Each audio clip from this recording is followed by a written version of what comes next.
It started with a letter slipped under my cabin door envelope. Just folded paper with bold words that made my hand shake. Notice of violation. You are in breach of HOA. Property Code 6.1. Relocate your structure immediately. At first, I thought it was a prank. My cabin, the same one my late father built with his bare hands 40 years ago, wasn't even part of any HOA. It sat on the edge of Willow Creek, tucked behind a line of maple trees that separated my land from the new subdivision. Next, door Willow Creek Estates. But when I looked closer, I saw the name signed at the bottom, Karen Holt, President Willow Creek Estates, HOA. That name made my stomach drop. Everyone around here knew. Karen, perfectly pressed khakis, clipboard in hand, eyes sharper than any surveyor's laser. She ran the HOA like it was a private army ant now, apparently. She thought my land was her battlefield. I stood on my porch that evening, looking over the boundary markers my dad had placed decades ago. The wooden stakes were old, but sturdy. The paint faded, but still visible, just like the memories of him setting them with a smile, saying, "Son, these lines mean something. They're not just land, they're legacy." Now, some HOA paper pusher wanted to erase that legacy like it was a smudge on a map. The next morning, I marched over to Karen's perfectly trimmed yard. She was out front, measuring someone's grass with a ruler. "Morning," I said, forcing a polite tone. "You left me a letter by mistake. My cabin's not under your HOA." Karen turned slowly, that condescending smile creeping across her face. "Oh, Mr. Dalton," she said sweetly, "I double-checked the plats. According to our updated records, your cabin sits 15 feet into Willow Creek Estates property." I almost laughed. "My cabin's been here since before your subdivision existed," I said. "Your so-called records must have been drawn by someone with a crayon." Her smile faltered. "Well," she said, "if that's true, I suggest you take it up with the county. But until then, you'll be fined $500 a week for noncompliance." She walked away, humming like she'd just won a prize. That night, I couldn't sleep. I sat on the porch, watching the creek shimmer under the moonlight, remembering how my dad used to sit in that exact spot with me fishing rods in hand, talking about how land connects family through generations, and I thought, oh no, HOA is going to erase my father's legacy, so I went to the county office the next morning. I pulled out every old survey record I could find, maps from the 1970s, 1990s, even the new digital ones. And that's when I noticed something strange, the HOA's official boundary line. It ended 50 yards short of my cabin, but there was more when Willow Creek Estates was developed 10 years ago. Their builder had made a minor mapping adjustment to align their roads with the creek. That adjustment pushed their entire street and about 7 houses over my original property. Line, my jaw dropped. Karen wasn't just wrong, her entire subdivision was partially on my land. I went home with the documents in a folder, my heart pounding like a drum. I could already see it, the look on Karen's face when she realized she'd been fining the wrong person. But before I could even plan my next step, heard a loud engine outside. A tow truck. 2 men were hooking up my old fishing boat, the one my dad built, to the back of the truck. "Hey," I shouted, running out. "What are you doing?" One of them held up a clipboard. "Order from the Willow Creek HOA. Says this boat's an unapproved structure on common property." Common property. That boat had been sitting in my yard since I was a teenager. I called the sheriff immediately, and when he arrived, Karen was already there, pretending to be calm and collected. "Sheriff," she said, "this gentleman's property line crosses into HOA land. He's trespassing." I held out the county documents like a sword. "Actually, Sheriff," I said, "it's the other way around." He looked over the papers carefully, then turned to her. "Karen, until the county surveyor verifies this, I'd suggest you stop towing people's boats." Her face went red as a stop sign. She stomped away, muttering something about lawyers and corrections, but I could tell she was rattled. A week later, the county surveyor came out to verify everything. He spent hours walking the property, checking coordinates, comparing old plats to new ones. Finally, he looked at me and said the words I'll never forget. Mr. Dalton, your father's boundaries were accurate. That HOA street and several of their homes do cross into your parcel by about 30 feet. 30 feet. That meant Karen's house, her prized flower beds, even her fancy mailbox. We're all technically sitting on my land. When I broke the news at the HOA meeting she invited me to attend, the room went silent. You could have heard a mosquito blink. Karen tried to regain control. That can't be right. Our builder was certified. There must be an error. The county man shook his head. No error, ma'am. Looks like the original developer shifted the line to fit the road. It was never corrected. The murmur started immediately. Neighbors looked at each other, some in shock, some in quiet amusement. One old man in the back chuckled and said, "Guess the HOA's been trespassing all this time?" That night, I got letters on my porch again. But this time, they weren't from Karen. They were from her neighbors' apologies, peace offerings, even a couple of pies. They'd had enough of her arrogance. To Karen, however, doubled down. She started calling lawyers, sending revised notices. Even tried to block my driveway, claiming it was an easement issue. That's when I decided enough was enough. I wasn't just going to defend my land, I was going to own this fight. I met with a property attorney, handed him the survey documents and said, "I want to file for land reclamation." He smiled. "You realize this means they'll owe you back property taxes and rental value for the land they've been using?" "Oh," I said, "I realize." And that's how the real war with Karen began. From that day forward, every morning felt like a standoff. She'd stand on her porch, arms crossed, glaring at me while I calmly sipped coffee on mine. Neighbors whispered, lawn sprinklers hissed, and everyone knew something big was coming. I started marking my true boundary with bright orange stakes. Each one hammered into the ground felt like reclaiming a piece of my family's soul. Karen lost it when she saw them. "You can't just put stakes through our lawns," she screamed. "Karen," I said, "they're not your lawns anymore." The silence that followed was glorious, but as I turned back toward my cabin, I noticed something strange. Her husband, Greg, standing near the curb, looking pale. He gave me a nod, almost apologetic, and whispered, "She's not going to stop, you know. She's calling in people higher up." I didn't know what that meant at the time, but I was about to find out, and it would change everything. I woke up the next morning to the sound of gravel crunching outside. A black SUV with tinted windows rolled up my driveway. For a moment, I thought it was Karen again, but when the door opened, two men stepped out wearing suits and carrying clipboards. One flashed a badge. "County Zoning Office, Mr. Dalton," one of them said. "We received a complaint from the Willow Creek Estates HOA regarding unauthorized boundary interference and environmental impact." Environmental impact. I'm hammering stakes, not building a dam. The man sighed.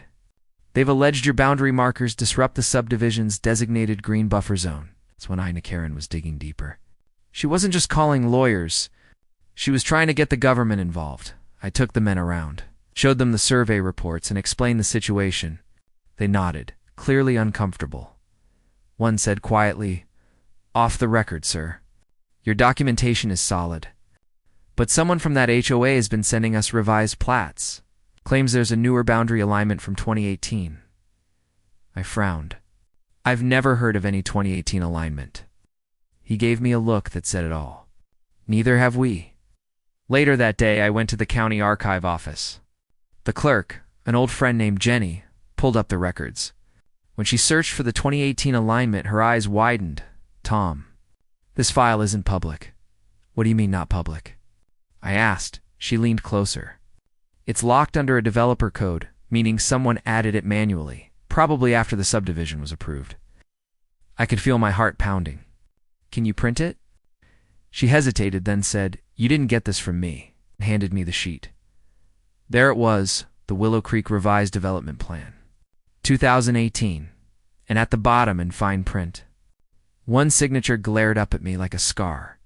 Karen Holt, HOA president. It turned out Karen had submitted a correction map years ago, claiming the HOA's boundary stretched all the way to my cabin without county authorization. It had been quietly filed but never validated. It was a fraud. When I drove back home, I passed her house. She was outside trimming her hedges, pretending to be innocent. I stopped the truck and got out. "Nice map you drew, Karen." Her shears froze mid-snip. "I don't know what you're talking about." "Oh, I think you do," I said. "That 2018 fake plat with your signature. The one that makes you queen of the whole valley?" Her face went pale. "You can't prove anything." Actually, the county can. 2 days later, the sheriff's cruiser pulled into her driveway. The same sheriff who'd helped me before, old Sheriff Miller, a man who hated bullies almost as much as he hated paperwork. I watched from my porch as he spoke to her. Her voice got louder by the minute, echoing across the neighborhood. "You can't accuse me of fraud. I'm maintaining order. He's the trespasser." Then Miller held up the 2018 map. "Karen, you can't redraw property lines. That's forgery." She turned beet red. "You think I forged a map?" "I was correcting an oversight." Miller sighed. "You corrected it all right straight into a felony." That night, the neighborhood was buzzing. Lights flickered on in living rooms. Curtains moved. People whispered on porches. For the first time, I wasn't the villain in Karen's story. She was. A few of the residents came over, quietly thanking me for standing up to her. One man, a retired veteran named Bill, said we've been scared to speak up. "She finds people for wind chimes." I laughed softly. "Well, Bill, I think she'll just find herself out of power." I didn't celebrate too soon because Karen wasn't done. The next morning, I woke to find a massive stop work order sign nailed to my front fence. Red letters, official-looking seal, and a stamped signature. Zoning Enforcement Division. She had filed an emergency injunction. Apparently, she was claiming I had violated the HOA's drainage easement by modifying land slope, which, according to her, was me placing orange stakes. It's unbelievable. But this time, I didn't get angry. I called my attorney, handed over every piece of evidence, photos, maps, survey reports, and that 2018 correction she filed. He looked through it, then smiled. "She just gave us a gift. That injunction proves intent. You can sue for defamation and property harassment." Now it was my turn to play offense. A week later, the county held a public review meeting. Karen strutted in wearing her red blazer, carrying her signature clipboard. She sat in the front row like she was running the show. But when the chairperson called my name, I stood up and placed the real survey map next to the fraudulent one. "This," I said, "is my father's original land record, verified by the county. And this," I held up Karen's version, "is a forgery used to claim property that isn't hers." The crowd murmured. Karen's jaw clenched. The chairperson frowned. "Mrs. Holt, is this your signature?" She stammered, It's a clerical mistake." I was trying to help clarify, and my attorney stepped forward. "Funny mistake," he said, "since that clarification would have increased HOA jurisdiction and property value. Convenient, isn't it?" Gasps filled the room. Karen tried to protest, but it was too late. The chairperson slammed the gavel. "This matter is referred to the county attorney's office. HOA operations are suspended pending investigation." When we walked out, the autumn wind was cold and sharp. Karen stood by her SUV shaking. "You think you've won?" She hissed. "This isn't over." I looked her in the eye and said, "No, Karen, it's just beginning. I'm not moving my cabin. You're moving your line." Over the next few weeks, the balance shifted. Neighbors who once feared her now avoided her completely. Her mailbox was vandalized, though I didn't approve of that, and her endless HOA. Emails stopped cold. But the strangest moment came one evening when her husband, Greg, showed up at my door. He looked exhausted, eyes sunken, hands trembling as he held out an envelope. "She told me to give you this," he said. Inside was a handwritten note. "Tom, I made mistakes. But this land dispute isn't just about you or me. It's about control." The developer knew the boundary was off, but they needed that road built fast. I covered for them. Don't let them bury it. KH. For the first time, I saw something human in her, a woman who'd let greed and pride push her too far. But still, she'd gone too far to turn back. A week later, Sheriff Miller came back to my porch. He handed me an envelope, official letterhead. Thought you'd want to see this, he said. The county had finished their investigation. They found multiple irregularities in the Willow Creek HOA's founding documents, including the boundary forgery, unauthorized fines, and unreported developer payments. The verdict? The HOA was being dissolved. All fines, fees, and claims they'd made against residents void. All illegally placed infrastructure, subject to removal or compensation. And here's the twist. Since my land technically extended under their main street, I now had partial ownership of it. I laughed out loud when I read that line. Karen's entire empire had been built literally on my property. I didn't want revenge. Not anymore. I just wanted peace. So when the county offered a settlement to formalize the boundary correction, I agreed on one condition: that the street, the park, and the creek crossing remain open to everyone forever. No more HOA restrictions. No more bullying. The room was quiet when I said it. Even Karen sitting across from me looked stunned. After the meeting, she walked up slowly. Her voice was low, almost sincere. "You could have ruined me completely," I shrugged. "You did that yourself. I just drew the right line." That night, as the sun dipped behind the hills, I stood on my porch, watching the porch lights of the neighborhood flicker one by one. Kids played near the creek again. Someone strummed a guitar. For the first time in years, Willow Creek felt like a community, not a battleground. I glanced up at the sky, thinking of my father. He'd always said, "Son, land means nothing without the people who walk it." And maybe that was the lesson all along. You can fight for your rights, your home, your dignity, but at the end of it, the real victory is when peace returns to the land. It had been 3 months since the county dissolved.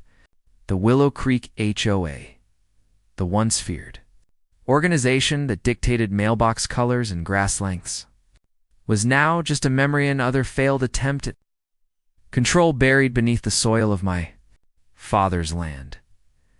But peace didn't come instantly. The silence that followed the chaos was strange. For years, people had lived under constant surveillance, neighbors, reporting neighbors, letters on doorsteps, fines for the smallest things. Now, without Karen's rule, the neighborhood didn't know how to breathe freely again. The first few weeks, people still whispered, still looked over their shoulders before hanging wind chimes or parking a truck on the street overnight. Old habits die hard. Then one evening, as I sat on my porch watching the creek glow orange in the sunset, a familiar car rolled slowly up the gravel drive. Karen's silver Lexus. I tensed, half expecting another confrontation. But when she stepped out, she looked different. No clipboard. No blazer. No smug smirk. Just a tired woman holding a small sealed box. "Evening, Tom," she said softly. I nodded. "Karen." She glanced at the cabin. "Looks smaller up close," she murmured. "Hard to believe all that fuss was about a few feet of land." "Wasn't about land," I said. "It was about respect." She sighed. "Yeah, I lost sight of that." For a long moment, neither of us spoke. The only sound was the creek bubbling behind us and a woodpecker tapping somewhere in the trees. Finally, she held out the box. This was in the HOA storage locker. "I thought you might want it." I hesitated, then took it. Inside were old photos, grainy aerial shots of Willow Creek before the subdivision existed. And in the corner of one, half covered by a crease, was my dad standing beside the foundation of this very cabin. Hammer in hand, grinning at the camera, my throat tightened. "Where'd you find these?" She smiled faintly. "They were attached to the original development plans. I guess no one bothered to look close enough to see the truth." Karen sat down on the porch step, rubbing her hands together. "You know, when the HOA was dissolved, I thought people would thank me for all the structure I gave them. Instead, they stopped talking to me entirely." I raised an eyebrow. "Structure or control depends who you ask." She gave a sad laugh. "Guess I forgot what community meant. I was too busy being right. That hit me harder than I expected. Because deep down I knew that feeling the need to hold on so tight to something, you lose the reason you wanted it in the first place," my father used to say. "You can win the land and lose the people. And that's no victory worth having. In the weeks that followed, I started seeing Karen around more. She wasn't barking orders or measuring lawns anymore. She was gardening, talking to folks, even helping the retired couple next door fix their porch rail. Word spread fast. People were wary at first, but slowly they started nodding when she passed by. It wasn't forgiveness yet, but it was something close. One Saturday morning, a few of us gathered to clean up the park near the creek. It had been neglected since the HOA's fall over grown grass. Faded benches, broken swing chains. Karen showed up with gloves and a rake. Nobody invited her. Nobody told her to come, but she worked harder than anyone there. When we finished, she stood in the middle of the park, eyes watering a little. "This," she said quietly, "is what I should have been fighting for." I walked over and nodded. "Took us a war to remember what peace looks like." She smiled faintly. "Some lessons are worth the bruises." A few weeks later, the county sent me a formal letter. They were finalizing the property line agreement and wanted to know if I'd approve naming the Creek Trail Dalton Crossing. After my family's legacy, I was honored, but I had one condition. I asked that the sign read, "Dalton Crossing, open to all, maintained by the community." No titles. No presidents. No HOS. Just neighbors.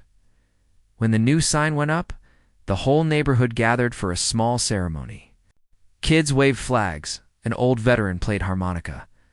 And for the first time, I saw smiles where fear used to live. Even Karen stood in the back quietly, head down, hands folded. When the crowd started to leave, she approached me. "I wanted to thank you," she said.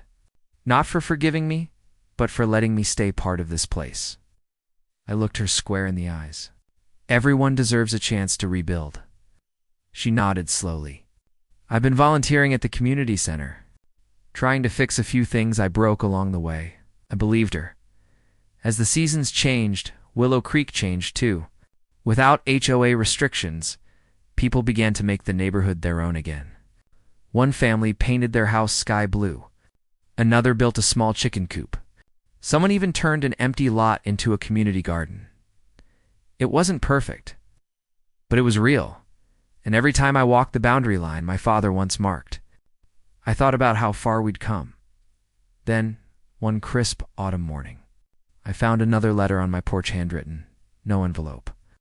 But this one wasn't from Karen. It was from her husband, Greg. "Tom, Karen passed away last week. It was sudden heart failure. She wanted you to have her garden tools. Said they belonged to someone who knew what real roots meant. Thank you for helping her find peace before she went." Greg, I sat there for a long time, holding that note. It's strange how life works. You can battle someone for years, hate them, curse their name, and still feel the ache when they're gone. I walked down to her old garden later that day. The flowers were still blooming: roses, marigolds, lavender. And there, in the dirt, was a small wooden sign she'd made, "Community begins where control ends."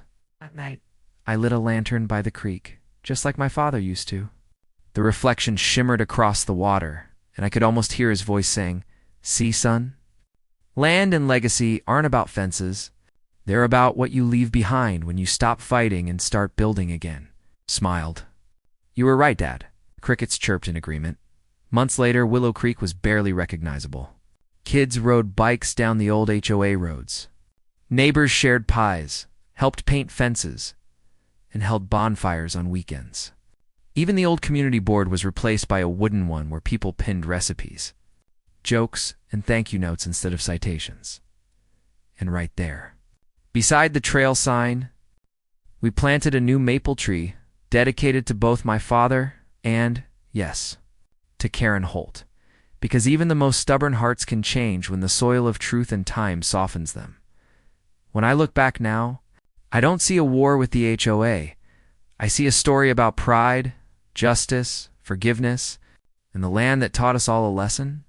You can own property, but real ownership comes from how you treat the people who share your ground. So to everyone listening, if you've ever dealt with an HOA bully, a controlling neighbor, or someone who tried to take what's yours, remember this story. Stand your ground, fight fair, but don't lose your humanity in the process. Because sometimes, the best revenge isn't demolition or lawsuits, it's rebuilding.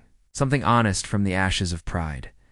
If you enjoyed this story, don't forget to subscribe to my channel for more real-life stories of justice, family, and community. And tell me in the comments below, have you ever dealt with a power-hungry HOA or an entitled neighbor who pushed too far? I'd love to hear your story,